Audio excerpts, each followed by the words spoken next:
அஸ்ஸலாமு அலைக்கும். ஒரு ஊரில் முத்துமாலை கதை. சிறுகதை. ஒரு ஊரில் ஒரு ஆடு மேய்க்கும் இடையன் இருந்தான். அவனிடம் 10 ஆடுகள் இருந்தது. அந்த ஆடுகளை தினமும் போய் மேய்த்து வருவான். அவனோ மிகவும் ஏழ்மையானவன். அவனிடம் எந்த வசதியும் இல்லை. அவனுக்கு வயதான தாயும் மனைவியும் 3 பிள்ளைகளும் இருந்தார்கள். ஆடு மேய்க்கும்போது ரொம்பவும் கவலையாகவே இருந்தான். என்ன செய்வது? இந்த 10 ஆடுகளை விட்டால் பிழைப்புக்கு ஒன்றும் இல்லை, வேறு வழியும் இல்லை. இதோடு சேர்த்து இன்னும் 10 ஆடுகள் இருந்தால் எவ்வளவு நல்லா இருக்கும். 20 ஆடுகளும் குட்டிகள் போட்டால் அதை விற்று நம் குடும்பத்தை ஓரளவுக்கு கவனிக்கலாமே என்று வாய்க்குள்ளேயே புலம்பியவன் அப்படியே உறங்கி போனான். அப்போது ஒரு ஆடு மட்டும் வழி தவறி வேறு பக்கமாக போய்விட்டது. இவன் தூக்கத்தை விட்டு எழுந்து பார்த்தால் ஒரு ஆட்டை மட்டும் காணவில்லை. உடனே பாக்கியுள்ள 9 ஆடுகளையும் வீட்டிற்கு ஓட்டி வந்து கட்டிவிட்டு அந்த ஒரு ஆட்டை தேடி போனான். வெகு தொலைவு சென்றவுடன் ஒரு பெரியவரிடம் விசாரித்தான். ஐயா, என் ஆடு ஒன்று காணவில்லை. அது ஒரு வெள்ளாடு. எங்காவது பார்த்தீர்களா என்று கேட்டான். அதற்கு அந்த பெரியவர், பார்த்தேன். இதோ கிழக்கு திசையில் தெரியுதே தோட்டம், அந்த தோட்டத்தில் பார்த்தேன் என்று சொல்லிவிட்டு அந்த பெரியவர் போய்விட்டார். அந்த ஆடு மேய்த்த இடையனும், அடடா, மாலை நேரம், கொஞ்சம் கொஞ்சமாக இருட்ட ஆரம்பித்து விட்டது.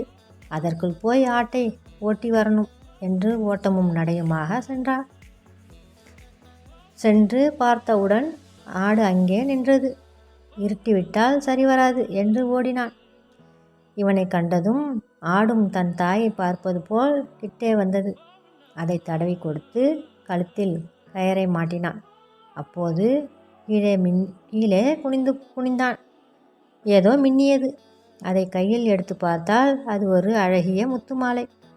அந்த மாலைக்கு கீழே $. இவன், அட என்ன இவ்வளவு அழகு, வசதியா இருக்குமோ என்று தன் மடியில் வைத்து வீட்டுக்கு வந்தான். வரும்போது நினைத்தான், நான் இதுவரை என் அம்மாவிற்கு எதுவும் வாங்கி கொடுத்தது இல்லை. இப்போது இந்த மாலையை என் அம்மாவுக்கு கொடுத்தால் மிகவும் மகிழ்ச்சி அடைவார்கள் என்று நினைத்து வந்தான். அதன்படியே ஓட்டி வந்த ஆட்டை கொட்டகையில் கட்டிவிட்டு, அம்மா அம்மா, இந்த மாலையை பாருங்க, நல்லா இருக்கா என்றான். இது ஏதுப்பா, வசதியா இருக்கும் போல என்று அம்மா சொன்னார். என்னன்னு தெரியல அம்மா, கீழே கிடந்தது, எடுத்து வந்தேன் என்றான். நீ போட்டுக்கம்மா என்றான். இல்லப்பா மகனே, இது யார் மாலையோ தெரியலை, யாராவது தேடி வந்தால் கொடுத்து விடலாம், அடுத்தவர் பொருள் நமக்கு தேவையில்லை என்றாள் அம்மா. மறுநாள் பொழுது விடிந்தது. வழக்கம்போல் ஆடுகளை மேய்க்க ஓட்டி சென்றான். அப்போது தூரத்தில் தண்டோரா சத்தம் கேட்டது. கூர்ந்து கவனித்தான் அந்த இடையன். தண்டோரா போடுபவர், ஊர் மக்களே, நம் ஊர் ராஜகுமாரியின் முத்து மாலை காணாமல் போய்விட்டது. அதை யார் எடுத்து வந்து தருகிறார்களோ அவர்களுக்கு தக்க சன்மானம் வழங்கப்படும் என்று தண்டோரா அடித்தார். இவனுக்கு ஒரே யோசனையாக இருந்தது. நாம் எடுத்து போனோமே, அந்த மாலையாக இருக்குமோ என்று நினைத்தான். உடனே ஆடுகளை ஓட்டிக்கொண்டு வீட்டுக்கு வந்தான். மனைவி கேட்டாள், என்னங்க, இப்போதானே போனீங்க, அதற்குள் வந்து விட்டீங்களே? ஒரு முக்கியமான வேலை, அதனால் வந்துவிட்டேன் என்றான். உடனே அம்மா எங்கே இருக்க? இந்த வந்துட்டேன்ப்பா, அந்த முத்து மாலையை கொடுங்கம்மா என்று ஒன்றும் சொல்லாமல் வாங்கி கொண்டு அரசவைக்கு சென்றான். வாசலில் காவலாளி, எங்கு வந்தாய், என்ன செய்தி என்று கேட்டார். எனக்கு பக்கத்து ஊர், ஒரு முத்து மாலை எனக்கு கிடைத்தது, அதை எடுத்து வந்தேன் என்று பயந்து கொண்டே இழுத்து சொன்னான். காவலாளி, அப்படியா? நான் அரசரிடம் உன்னை அழைத்து செல்கிறேன், என் பின்னால் வா என்று அழைத்து சென்றான் காவலாளி. இவனுக்கு ஒரே பயம். அரசர் என்ன சொல்ல போகிறாரோ என்று கை கால் எல்லாம் நடுங்கியது. அரசரிடம் போய் காவலாளி சொன்னான், அரசே, இவன் ஒரு முத்து மாலை கொண்டு வந்து இருக்கிறான். அப்படியா? அதை கொண்டா பார்ப்போம் என்று அரசர் கேட்டார். ஆடு மேய்ப்பவன் நடுங்கியபடி, இந்தாங்க ராஜா, இது பக்கத்து ஊர் தோட்டத்தில் கிடந்தது என்று சொன்னான். இதை பார்த்ததும் அரசருக்கு ஒரே மகிழ்ச்சி. ராஜகுமாரி, தொலைந்து போன அதே மாலை. உடனே ராஜகுமாரி கூப்பிட்டார், மகளே ராஜகுமாரி.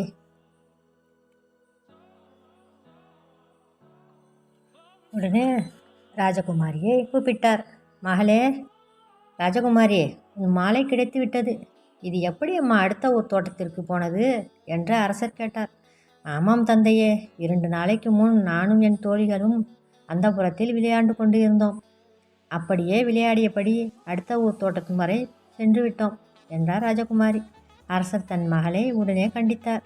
அவ்வளவு தொலைவுக்கு எல்லாம் போகக்கூடாதம்மா. சரி தந்தையே, இனிமேல் போக மாட்டேன் என்றார் ராஜகுமாரி. உடனே அரசர் ஆடு மேய்த்தவரை பார்த்து, உன் நேர்மையை பாராட்டுகிறேன். உன் நேர்மைக்கு பரிசாக உனக்கு 100 ஆடுகளும் 100 தங்க காசுகளும் பரிசாக தருகிறேன்.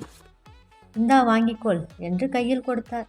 அந்த ஏழையாக 10 ஆடுகளை மட்டும் வைத்து கொண்டு குடும்பம் செய்து வந்தவருக்கு ஒரே மகிழ்ச்சி. முகமலர்ச்சியோடு பரிசை வாங்கி கொண்டு அரசருக்கும் ராஜகுமாரிக்கும் நன்றி கூறிவிட்டு வீட்டுக்கு வந்தார். அரசர் கொடுத்த 100 ஆடுகளும் அவரிடம் இருந்த 10 ஆடுகளும் இப்போது அவரிடம் 110 ஆடுகள். பெரிய பணக்காரர்களாக ஆனார்கள். அவனிடம் தாய் சொன்னாள், மகனே, இதுவெல்லாம் நேர்மைக்கு கிடைத்த பரிசு என்று நெகிழ்ந்து போனாள். ஆமாம் அம்மா, இனிமேல் எந்த சூழ்நிலை வந்தாலும் திருடவும் மாட்டேன், பொய் பேசவும் மாட்டேன், அடுத்தவர் பொருளுக்கும் ஆசைப்பட மாட்டேன் அம்மா.